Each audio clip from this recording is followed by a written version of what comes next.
And we're live. What's going on, peeps? I'm back. I'm Keenan. I'm one of your hosts of Top to Bottom. Becc, did you miss me? Did I miss you in the last week? Mm-hmm. Of course. Good answer, Becc. Of course. Good answer. But Will was fun. He was a lovely guest. Guest. Of course. Of course we miss you. How can any guest not be lovely compared to me? And Becc, do you have a date this week? Private, Keenan. Because you got your little sparkly shirt in the background all hanging out. Ready for the big date. Here you go, Becc. You've been found out. This is so private. Like if the line of what's private is California, you're in like Russia, like the middle of Russia, like the. Well, you better work on your geography because Russia is further away from California. You wanted to probably say if the line is California, that I'm in Australia. I've crossed the line. You're going the wrong direction, Becc. Either way, the line is a dot to you. The line is a dot to you. No, it's just a question. I just asked a question. Of what's private and not private. It's a good question, Keenan. Why do you ask? I just told you. Your sparkly shirt. No. Let's sales this out. It's a good question. Why do you ask? I just told you the sparkly shirt in the background. What would the impact to you be? To me, there's no impact. Just pure curiosity. Just supportive. Becc. Friends being supportive. Well, with the spicy start to the podcast, let's move over to the first segment. We lost 5 people on that alone. They were like, we don't hear about that. I think we probably gained 500. We probably gained 500. Yeah, no, we lost 5 men who were hoping they could date you, and then they thought you had a date, and they jetted out. Okay, with that, we're going on to the first segment of our podcast, which is Email Teardown. This is the segment where we tear down emails and messages that were sent to Becc and Keenan. Now on to the first message. This one, the subject line is huge fan with a heart emoji. It says, hey Keenan, glad to see Keenan at the top of the 10% of sales YouTube channel. I saw your last episode of Top to Bottom podcast. It's a bomb. We built a process that will be 3 to 5x your reach by creating micro content from your long form videos for YouTube Shorts, Insta Reels, TikTok, etc. Just like Gary Vee. Would love to make Keenan the #1 sales channel in the world. Worth a chat? Warm regards. Keenan, what do you think about this email? Man, look, there's some things to like about it. Like, they're playing to my ego. How'd you like to be the #1, sales channel? I would like to be the #1 sales channel. The fact that they like the content and love top to bottom, so there was some relevancy, as Becc would like to say. So there was some good things about it. But here's what happened. They lost all credibility when they said that they want to start helping me create shorts. I've got shorts. We're adding them every fucking day or every week. So it literally went from interesting to, you lying piece of shit. You have not paid attention to my site. You have not gone out and taken a full assessment of the YouTube page. Because if you had, you would not have said, we'd like to create shorts for you. Because we're already doing it.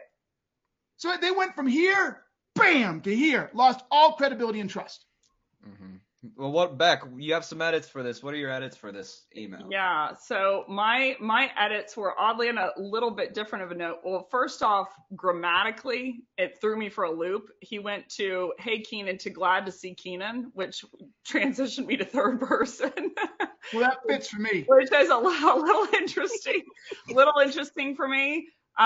Something I think he did well, and then I'll go into what I think they didn't do well. What I think they did well is, to Keenan's point, personalization. Like, I would have liked to see, they said, just like Gary Vee, like hook that into, I noticed that you follow Gary Vee or that you like Gary Vee, because I know that, Gary Vee has been somewhat of an influence. Like, I would leverage that and really punt the personalization home. The main thing that stood out to me, though, is he says that you are top 10 sales YouTube channels.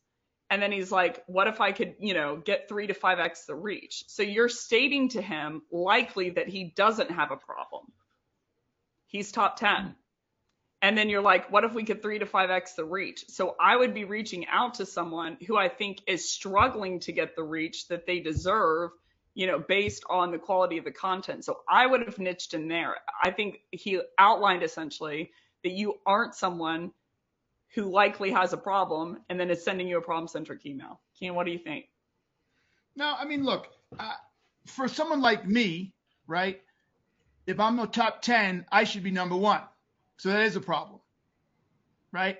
And I could probably spin it that, if someone isn't 1 or 2 or 3, depending on the space, let's say you're writing a book, you're not going to be number 1, but I just, gap selling was number 7,000 or something like that overall on Amazon. Yeah. Right? That's a big deal. Like, people don't understand, to be 7,000 across Amazon is a big deal. So I might want to get to 5,000. So showing that gap where you are and where you could do more if your content, personality, whatever can get you there. So that piece didn't bother me. What really bothered me was the fact that they started with this whole perception that they know me and they've done their research only to basically undermine the fact that they didn't. Mm-hmm. They didn't do your research because you're offering me shorts. We're doing them every day. Mm-hmm. Mm-hmm. Interesting. All right, on to the next one. This is a short one. This one's a message to Becc, and it says, request. Could flip the script, use a senior graphic designer, and then proceeds to send a picture of this. And it's not buffering or anything. That is the exact picture that they sent. Becc, what do you think about this message? I'm just going to let this one ride. No! Let this ride. That was good, Becc. I think she's been waiting all week to say that. No, I haven't. I actually didn't even realize I made the joke until you started clapping. And I was like, piece of candy. That was, every once in a while, a blind squirrel gets a nut, but I'm just going to leave this here for people to look at. What do you think? Yeah, there's nothing to say. I mean, there's no problem. If you're gonna try to use your art to show your thing, then you should have made it relevant to you.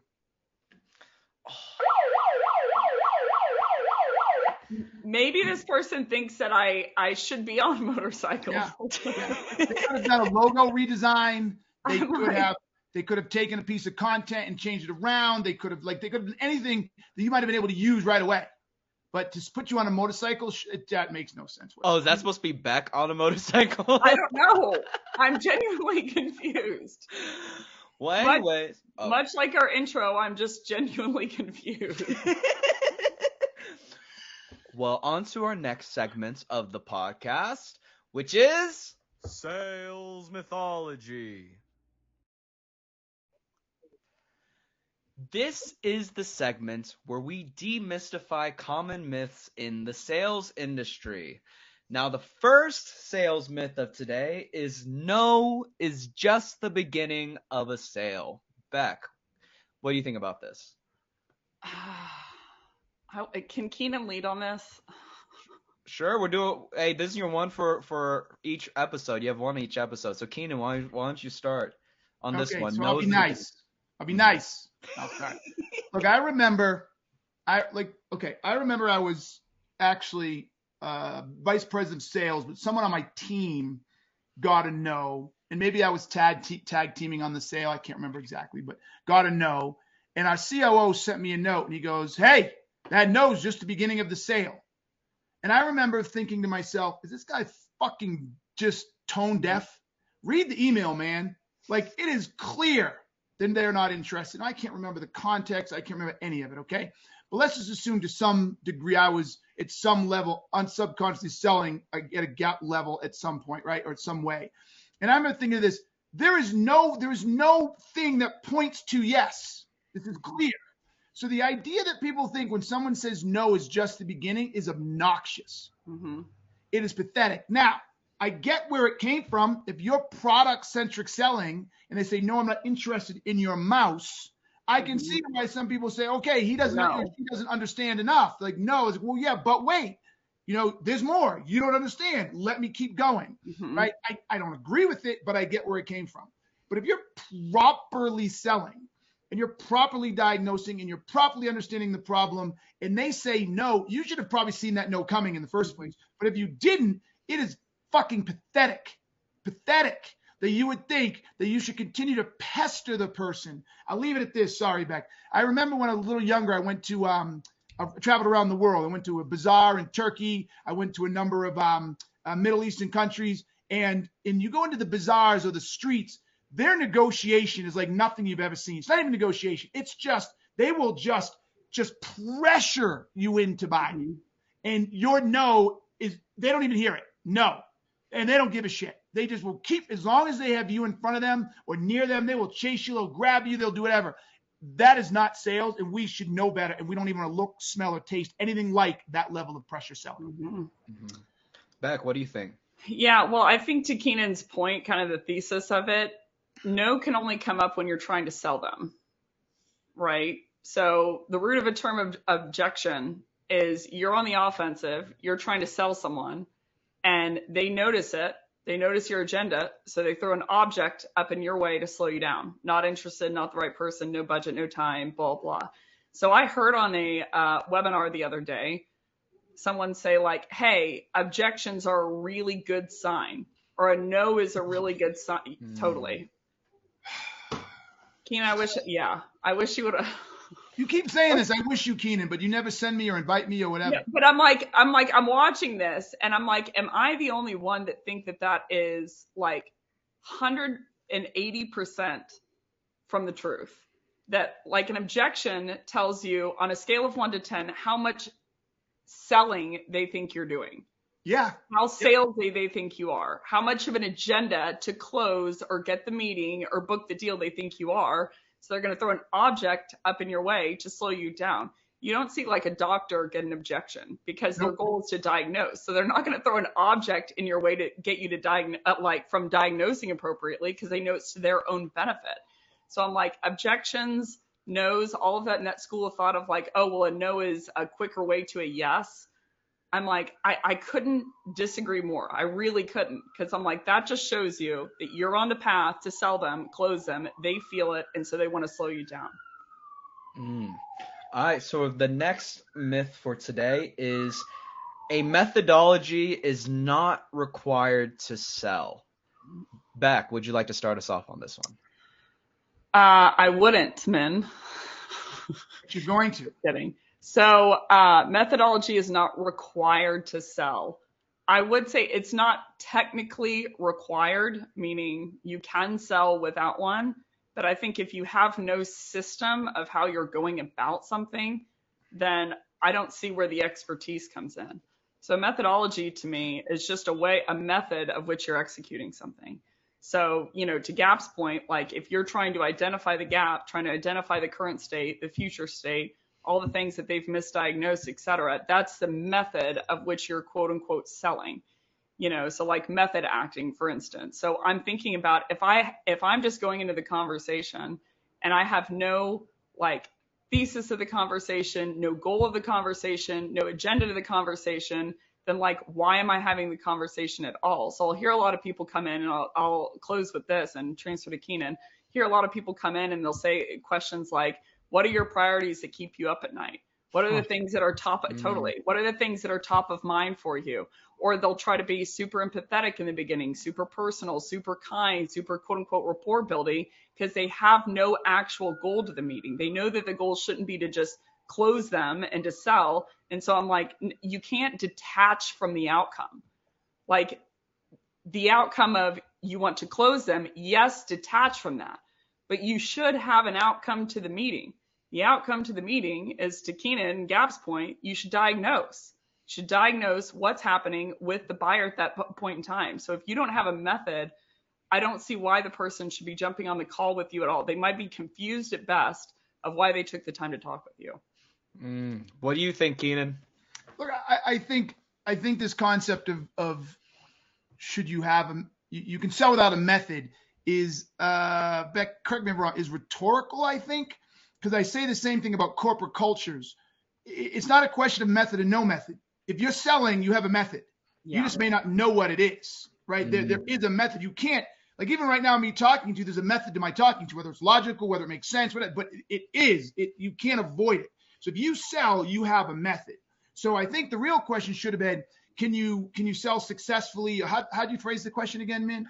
A methodology is not required to sell. Yeah. Okay. So I think what we need to ask in that is a structured a structured methodology required to sell. And I would say yes, because a structured methodology should follow some sense of best practices, or should be built and created around specific observations and insights in what is best practice and what isn't, or what's going to work and what isn't going to work. Mm-hmm. And so from that perspective, I don't believe you can be successful without one, because that means you or somebody took the time to look at a selling environment, break it down, and say, okay, this is going to be best served by this, and this will be best served by that.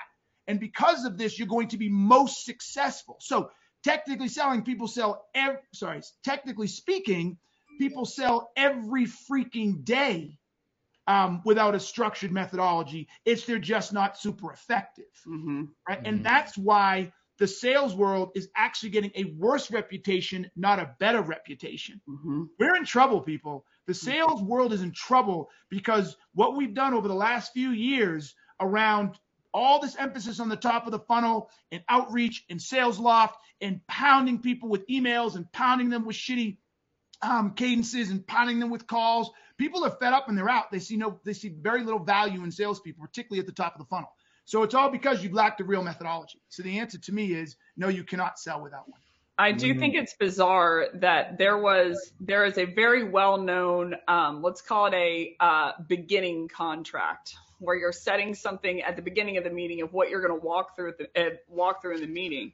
And the reason it was so heavily adopted and widely accepted is people saw an uptick that they're like, okay, this person at least knows what they're doing, that they're going to set this beginning contract. But I'm like, that's sad that caused an increase in conversion, that just saying this is what we're going to achieve in this meeting helps people. Because I'm like, our buyers are scared of the unknown. You're 2 to 3x more scared of the devil that you don't know versus the devil that you do. That's why people don't like to walk around a corner into a dark room. It's not because they know that something's there that's scary. It's because they don't know what's there at all. So I'm like, instead of just setting a contract and that being the value of the entire meeting, I'm like, that's one piece of it.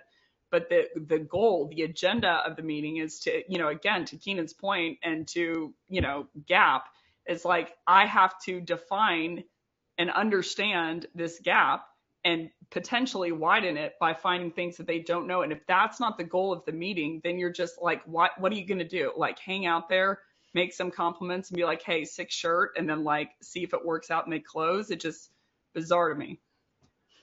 I'm not wading into this because I'm going to get punched in the nose. Yeah, 100%. Good call. But with respect to our listeners, Arun made a statement. Arun Sanaa, I hope I got that right, Arun, said, or you start with a method as a framework, but you adjust based on how things go. Now, this is going to shock some people, okay? If you start with a method and you have to adjust, it is a fucking horrible method. A true methodology should be able to should be effective across the entire sales process. There is no time in any moment, in any part of the sales process, that gap selling should be abandoned, period. Now, whether I like Sandler or not, or whether I like Medic or not, I'm not going to leave my opinions out, but I've seen them, and I could argue that at no time should you have to abandon them. Now, I may not think they work, but that's not the point. They're structured in such that at no point in time should you abandon them. So you are not following a structured method, or at least a good one, if you have to abandon it. I think why people are doing, sorry, man. I think why people are adjusting the method is because the goal of the method is to sell. So if they start going down the method and they're like, oh crap, I can't sell them, then I have to adjust the method. But in something like Gap, it's like the goal of the method is to diagnose. So like, at no time do you need to stop diagnosing. Correct. You're like, I continue to diagnose. I find if there is a diagnosed problem. If there isn't a problem, then you walk.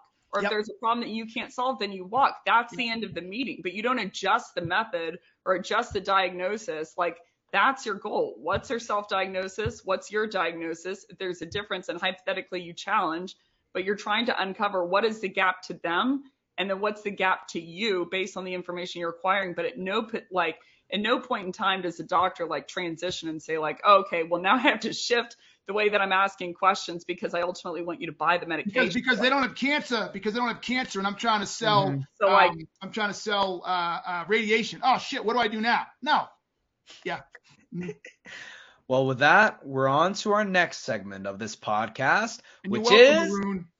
oh, I got his name right. I was proud. He said, good job. So thanks, bro. well, on to the next section, which is wait, why is it not? Take it or leave it. It had like a 5-second delay. That was my bad.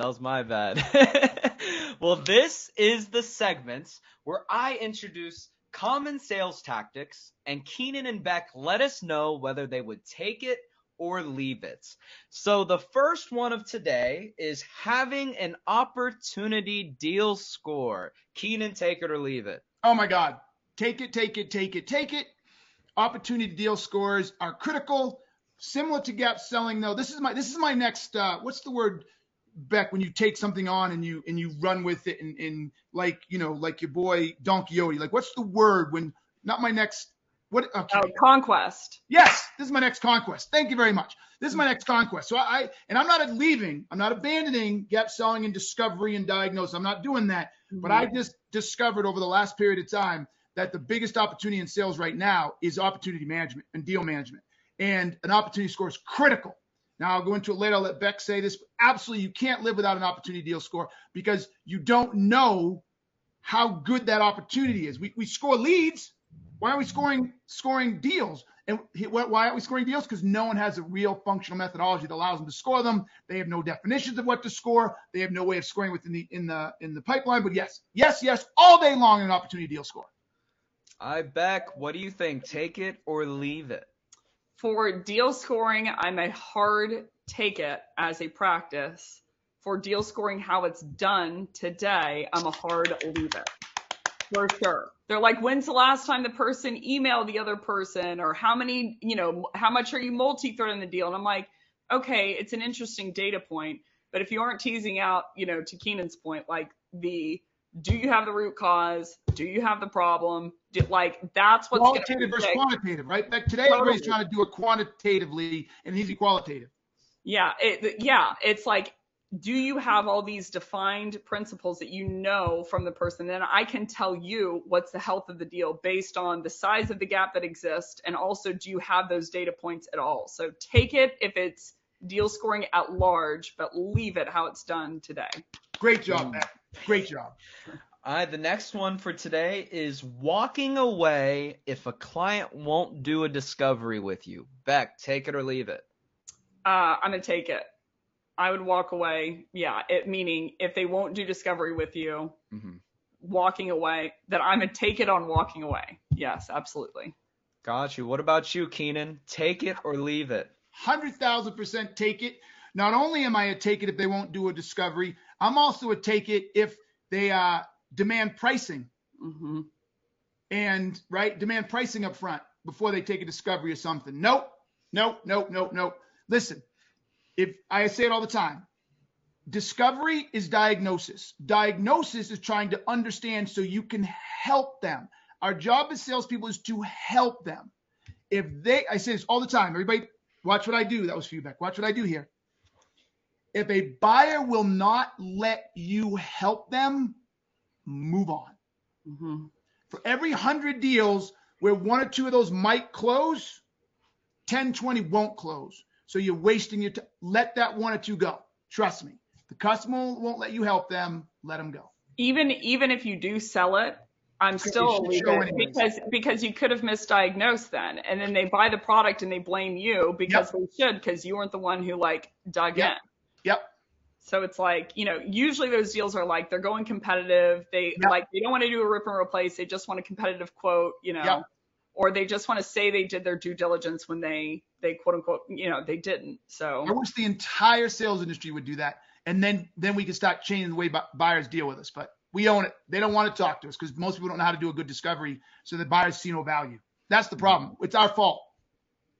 All right, the last one is having little promotions or giveaways to get people into your pipeline. Keenan, take it or leave it. Hard leave it. Hard leave it. Here's the bottom line. Someone said, oh, I'll give you a $5 gift certificate. I'll give you this. Or a Starbucks card. If you leave with you basically just told me that you believe 45 minutes of my time is worth $5. Go fuck yourself.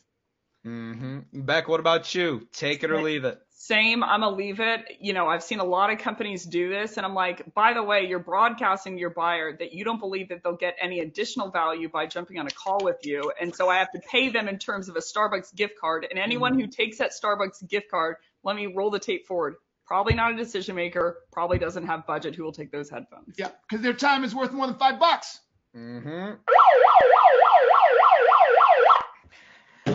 All right. And with that, we're on to our next segment of the podcast, my personal favorite, which is the inbox. This is the segment where Beck and Keenan answer questions from our audience. And to help with that, I have the trusty mailbox. The whole mailbox. 100%. I can't believe you have not put our faces on it yet in something that's not, but it's not that you can see it. That's too clear. Yeah, 100%. 100%. I can't stand that picture. Yeah, I've been waiting to find a better picture to put on these. Why don't you just print them out on white paper and stick Just them? like tape No, them on because them? I railed him out. I was like, this picture is terrible of me. So I was like, Do it, man, man. do not Do approve it. this picture. We'll see. We'll see the surprise next podcast. He's actually honoring my request. Well, this first question is from Ethan McCausland. Sorry if I pronounced that wrong. From Madison, Wisconsin. As an inbound SDR, I am always ahead of quota, have a good work-life balance, and make about 85K OTE, on-target earnings. I was just offered an AE role at my company for about 110 OTE, but our AEs seem like they're always slaving away, putting in extra hours, and still struggling with quota.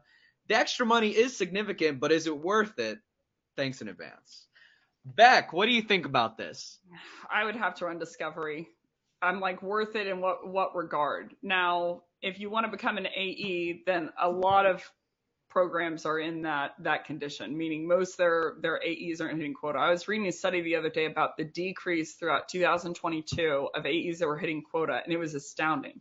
It was at like 58% were hitting quota in Q1 of last year, and then it was down to like 22% by Q4. Yeah, totally. So I'm like, welcome to sales. There's a quick way to alleviate that, and the way to alleviate that is to do proper discovery, but yeah, there's a lot of factors in there. But if your guts if you're doing it for the money and your gut, like, you aren't hungry to become an account executive, and you then there's too much discovery questions that I would need to ask in the counter to answer the question, is the long and short of it. Sorry, that was really disappointing for everyone. Welcome to Top to Bottom. We aim to disappoint. I aim to disappoint. Can you bring home? Look, I love the fact. I absolutely love the fact that this cat said, look, I have a great work-life balance. I'm doing well in my existing position. He seems happy the way he wrote it. He seems happy with where he is. So my answer, I agree with Beck. I have a million questions to ask. My answer is going to operate from this perspective. He's young and he's got a future in front of him.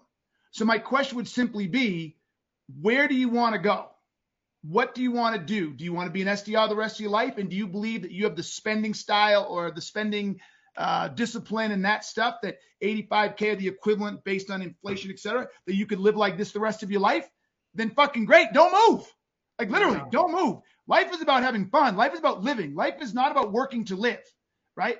Now, if he has aspirations and there's things he wants to do, and let's say he wants to be an AE, but this particular job doesn't look good as an AE, go look elsewhere. I don't know why you're being so linear in how you're looking at it. Go be an AE somewhere else. If you're making all your numbers as a BDR now, then you're probably in demand. You could go ship that to be an AE in a different position. Or if you don't want to be an AE, then go do what you want to do. Go fucking play the guitar. I don't care. The answer is, whatever your next move is, make sure you'll be happy doing it. That's the answer. I will say one thing. The person said they're way past quota and they're an inbound SDR. And I'm like, well, that's marketing's push through. as an AE, you're going to have to outbound. Meaning, if I got 100 MQLs that requested a demo, it makes sense of your past quota. That wasn't really your doing, in my opinion. So I'm like, there's a huge gap between learning how to close and learning how to outbound. So I'd keep that in mind. Gotcha. Okay. We only have 45 seconds, so I'm not sure if we have enough time for this second question, but I do have a follow-up for the entry-level SDRs and whatnot who are trying to move up as AEs and who have never got the training in outbound. How do you transition? How do you prepare for that transition? Transition to outbound or transition to AE? Transition to outbound. I'm going to do it quick and you can finish it, Becc. Don't go into outbound. Outbound's dead. Outbound's dead. Outbound's spicy. Dead. Don't do it. Becc, what do you think? Outbound's not dead. It's alive and well. You just need to learn how to do it, in my opinion. But it is it's tough. Tougher to learn. Oh my goodness. 18 seconds before the bell, and it became the spiciest part of the podcast. Just like Outbound is dead. Our second personal brand war. Well, with that, we're on to the next segment of this podcast, which is the challenge. Now I kind of just want to talk about outbound for the challenge. Put that in there for one of ours coming up. We'll make it one. Okay. Gotcha. Sorry, man. Go ahead. 100%. Well, hey, this is the challenge. This is the segment where Keenan and Becc break down a challenging subject within the sales industry. And today's challenge is how to properly coach a deal. Keenan, would you like to start us off on this one? Yeah, your back pocket sticker with the coin that Becc just I'm on thin ice. Yeah. Look, you properly coach a deal. Okay, this is kind of, all right, where I want to start with this. I think the first thing we need to understand, or that I want us to lead with, is I believe, and you will hear me say this multiple times, this is my new conquest, this is my new thing, is deal reviews are drastically undervalued. And I don't know why it took me so long to recognize this. Deal review, deal management, opportunity management, whatever words you want to use, are drastically and critically undervalued and underused as a tool to drive revenue. Okay? There is nothing better that you can do, including discovery, which may surprise people. There's nothing you can do better to increase or accelerate or improve your win rates or conversion rates than deal review. Okay? So you could be leaving 10, 20, 30, 50% of your revenue on the table because organizations now do such a crappy job at this. So in order to properly deal review, you have to have a couple of things in place. One, you have to have a defined methodology, back to where we went before. You must have a defined methodology that is laid out in clear steps, clear information, etc. Not this high-level quantitative bullshit. Oh, when's the next step? What did they say? Is there ban? No, I mean very clear qualitative specifics around the problems, impacts, root causes, etc., as well as decision criteria, etc. Right? Two, the management team needs to be highly educated in this, and there needs to be a common understanding of what best practice looks like. It can't change from manager to manager or situation to situation. It has to be embedded, and everybody has to be on the same page. It has to be managed appropriately. Thirdly, you need a tool that will allow you to manage this and provide the reporting and the information or data that tells you which information, which criteria, et cetera, are most probable to the win and which aren't, so the team can start focusing on and making sure they're getting that information and properly moving a deal. And then finally, the information has to be got into the CRM in a way that it can be quickly analyzed, assessed, feedback provided, and evaluated and measured, because if it's sitting on the ether, it's not going to work. So at a high level, you need all of those things, which would then, to our earlier point, create an opportunity score, which then can be evaluated by the stage you're in, that could be evaluated by the probability of close, etc. So there's a lot to that question. What are those criteria, Keenan, that you're looking for? So obviously in my world, look, at the end of the day, if you want to use MEDDIC, if you want to use BANT, if you want to use winning by design, I don't really care. But in my world, those things are all qualitative. Let me rephrase it. They're about 80% qualitative. You must start with the problem. How well has the problem been defined? Is that definition in a clear, not enough, like, oh, they're not growing enough or they're missing quota, but specific details. Secondly, there needs to be an impact measured and defined the same way. Thirdly, there needs to be a root cause that's defined and measured in the right way, or multiple root causes that tie back to the problem.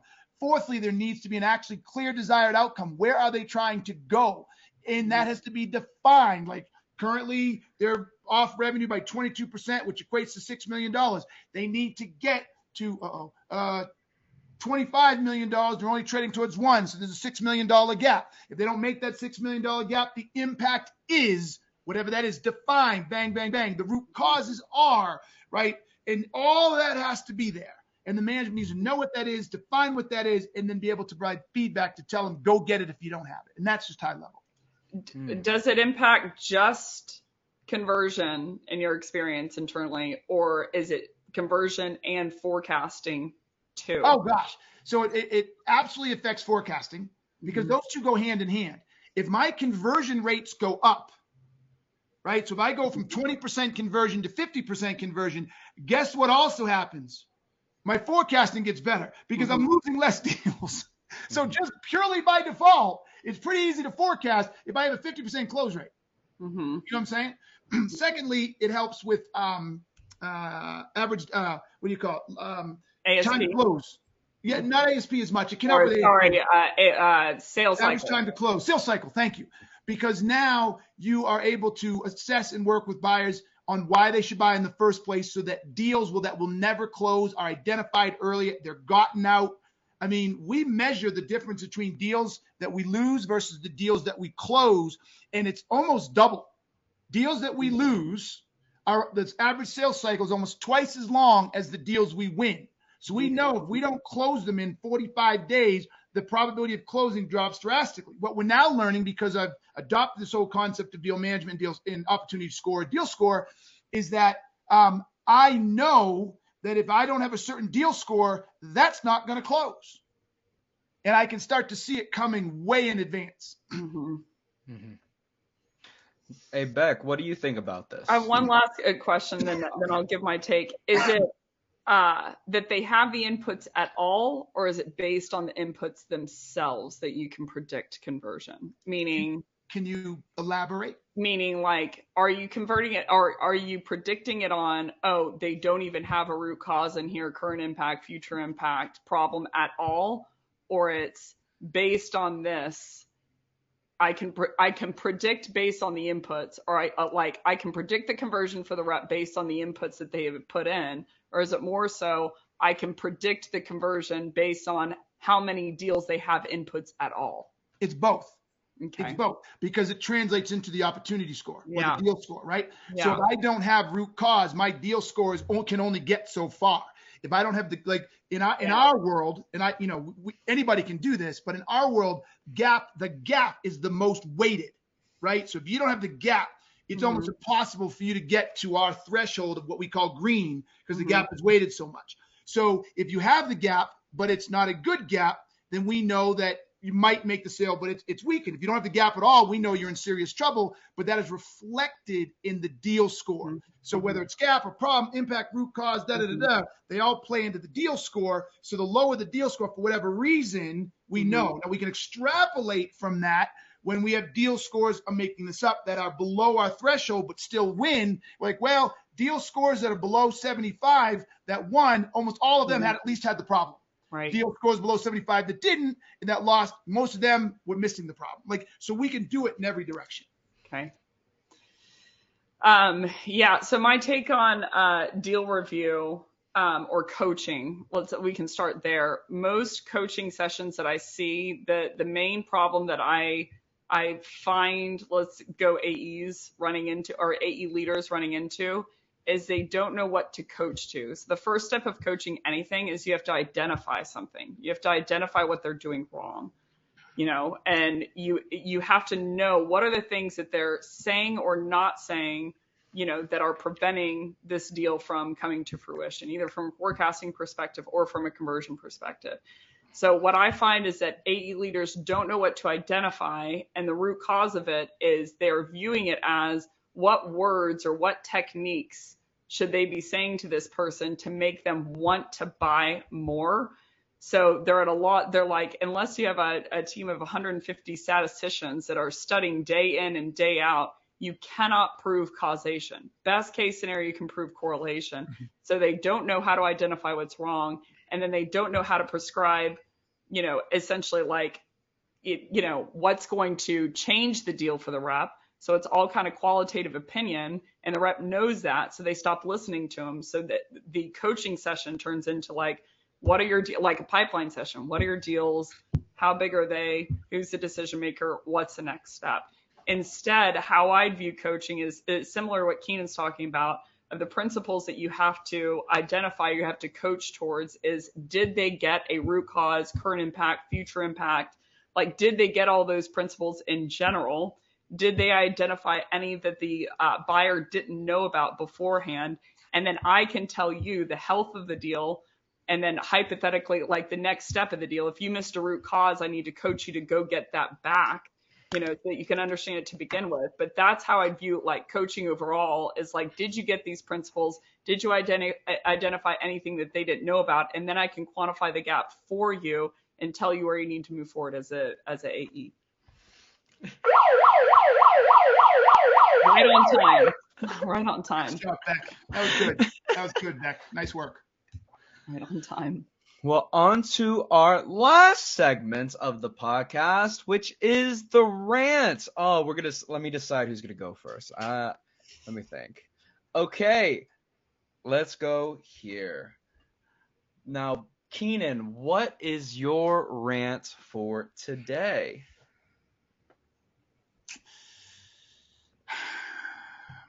I think my rants always have a common theme. And to the untrained eye, it would appear that I am a bitter, angry man. But to the trained eye, it is actually coming from a place of love. But my rant today is on the topic, once again, of personal accountability. And the way I want to go with this is, too many of us are chicken shits. We have let society make us into victims.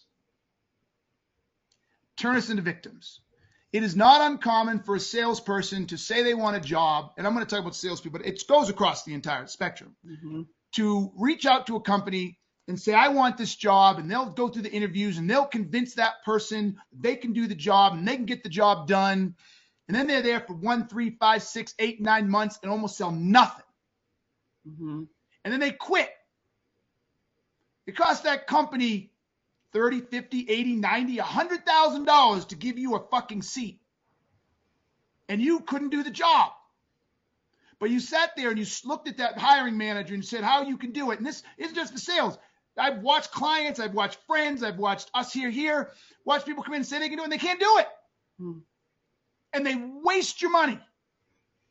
Not because you didn't give them a chance, not because you provided a toxic environment, but they just couldn't get it done. They didn't want to put in the time, they didn't want to learn. And the reason they couldn't get it done is they couldn't self-assess enough in the beginning. They weren't honest enough with themselves in the beginning. Like, mate, I'm not quite as good as I think I am. Or this position is, I got myself in a position higher than me. I need to double down, triple down, quadruple down. This company paid me to do a job, and I have a responsibility to get it done for them. Just because I'm showing up and going home doesn't mean I'm doing my job. But I watch it everywhere. I literally had a person reach out to me the other day, and they said, hey, they're looking for a job. There'd be a great leader, a great trainer, or something like that. I'm saying, oh, have they considered becoming a certified gap trainer? Yeah, but now they just want a full-time job. You know what that code for me is? They want base. They want base without accountability. Yeah, I want to make sure I make money regardless of whether or not I produce. That's what they're saying. Whether or not I produce, I want to make sure I'm getting paid. And I'm tired of it. 90% of most people are getting paid more than they're delivering. And what's even worse, and again, I'm a good liberal, so shuck some liberals. What's even worse is we're creating a culture big bad business, and that we're supposed to entice, or we're supposed to accept, not entice, we're supposed to accept that a job is a right and that we shouldn't expect that they deliver. We're actually making it fucking worse. People, own your shit. Take some pride. Take some pride. I remember once I read this, I gave it to my kids a little while ago, and then I'll stop the rant. It said, I don't care what you do, just be the goddamn best at it.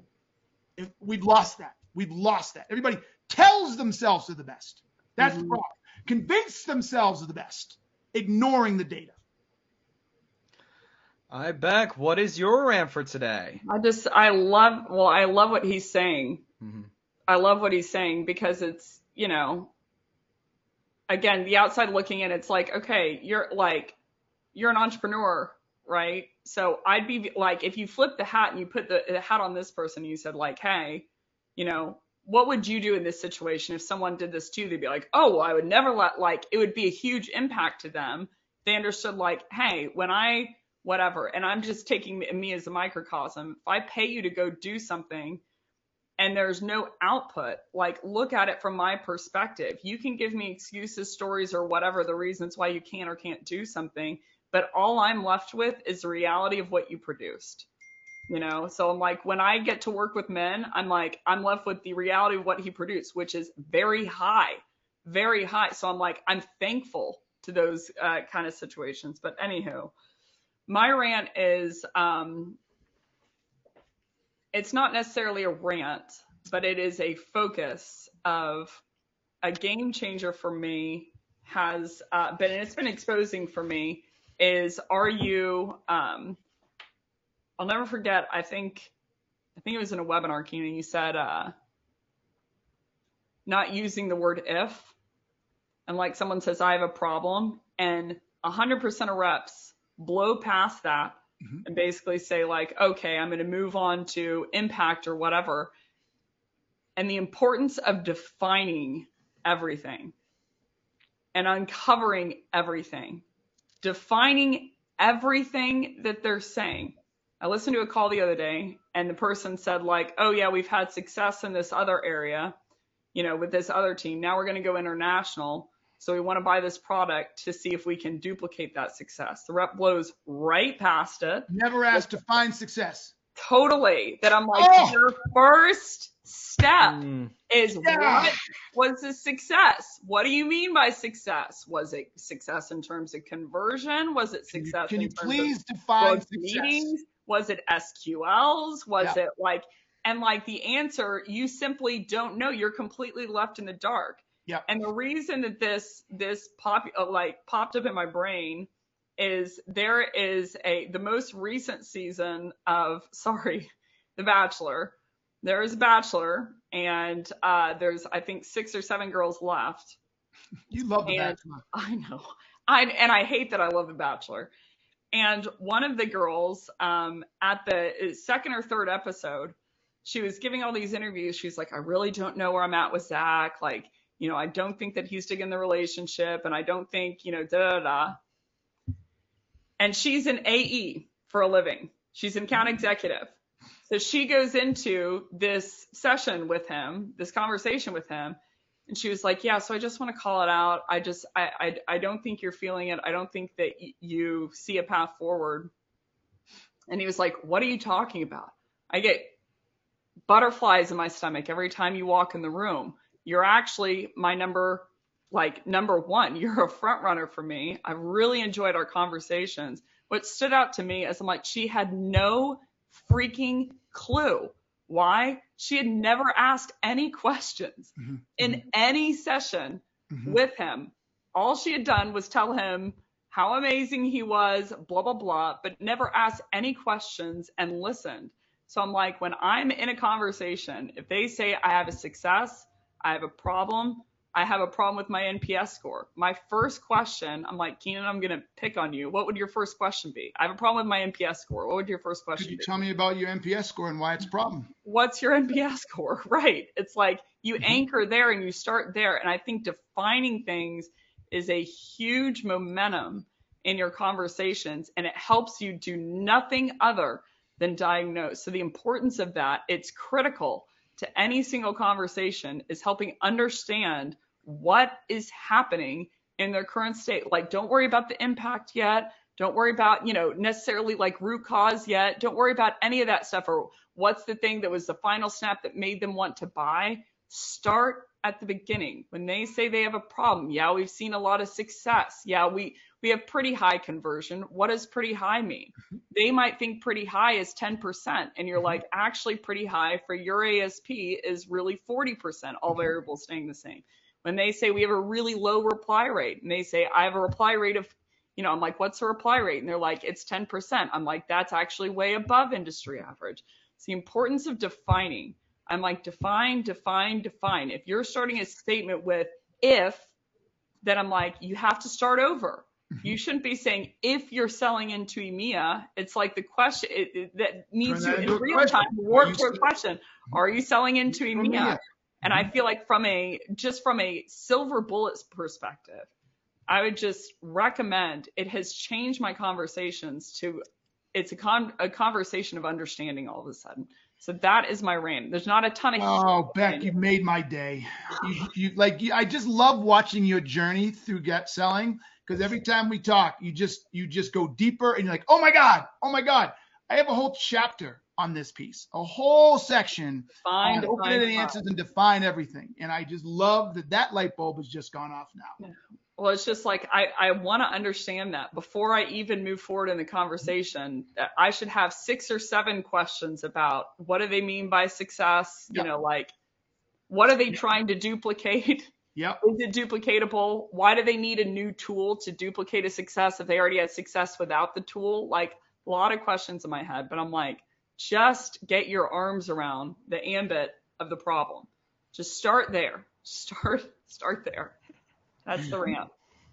Well, that's our podcast. All right, everybody. Thank you very much. I am Keenan, your host. And I am Becc. See you next week. Peace out.